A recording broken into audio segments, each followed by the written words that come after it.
Okay, we're here for another video. Alright, you have the square root of 2 over the square root of 5. We want to rationalize this. Denominator 2 and 5 are both prime. So just go ahead and multiply the original problem by the square. So we'll rewrite the original problem. We'll just write it as the square root of 2 over the square root of 5. We're going to multiply both sides, the top and the bottom by the denominator. Square root of 2 times the square root of 5 is the square root of 10. The square root of 5 times the square root of 5 is the square root of 25, which is equal to the square root of 10 over 5. As it turns out, the square root of 5 times the square root of 5 is the square root of 25, which is 5. So in other words, the square root of 5 times the square root of 5 is 5. Just like the square root of 7 times the square root of 7 would be 7. Alright, that's done. We have no radical in the denominator. Alright, let's go to the next problem. Well, not the next, but this one. There's a few ways you could handle this problem. One way is to write it as a single square root with 16 over 20, which simplifies to divide by 4, you get 4 over 5. Alright? Which is equal to the square root of 4 over the square root of 5.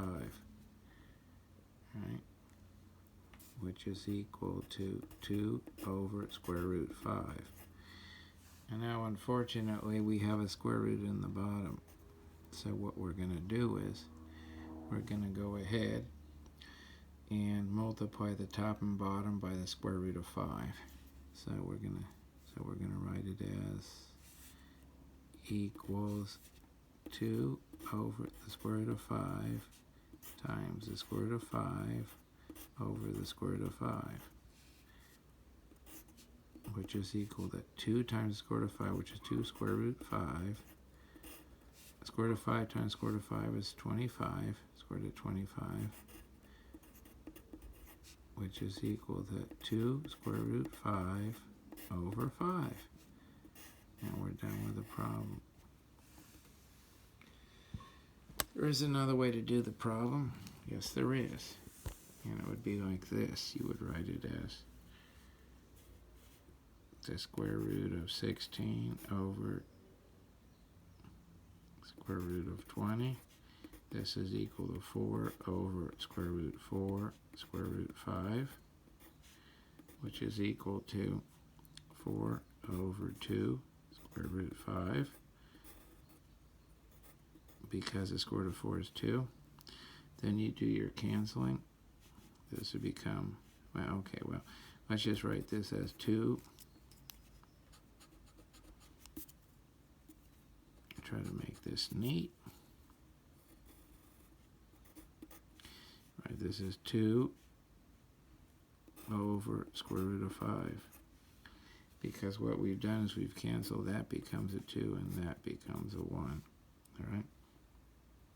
Now we're going to go ahead and take the 2 over the square root of 5 and multiply it by the square root of 5 over the square root of 5, which is going to be equal to 2 square root 5. And the square root of 5 times square root of 5 is square root of 25, which is 5. And we're done with the problem. That way equals that way. Okay, same thing. Now let's do another problem. I actually did the, okay, let's go back to 5, shall we? Yes. So you could write this as the square root of 16 over 12, which is the same as divide by 4, square root of 4 over 3, which is equal to the square root of 4 over square root of 3, which is equal to 2 over square root 3. Alright, now, because the square root of 4 is 2, so we're going to take our 2 over square root 3. We want to get rid of the square root of 3, so we multiply the top and bottom by the square root of 3. So we get 2 square root 3. Square root of 3 times the square root of 3 is the square root of 9, which is equal to 2 square root 3 over 3. Alright, so square root of 9 is 3. That's another way. Well, that's one way to do the problem. The second way is to write it as a single square root. So the square root of 16 over the square root of 12 can be written as, and you can reduce that quite easily.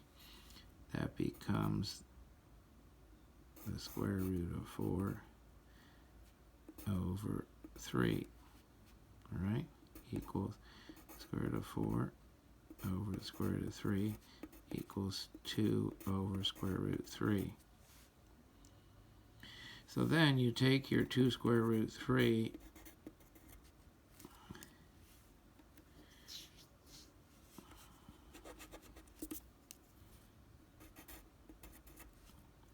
you multiply it by square root of 3 over the square root of 3, you get 2 square root 3 over 3.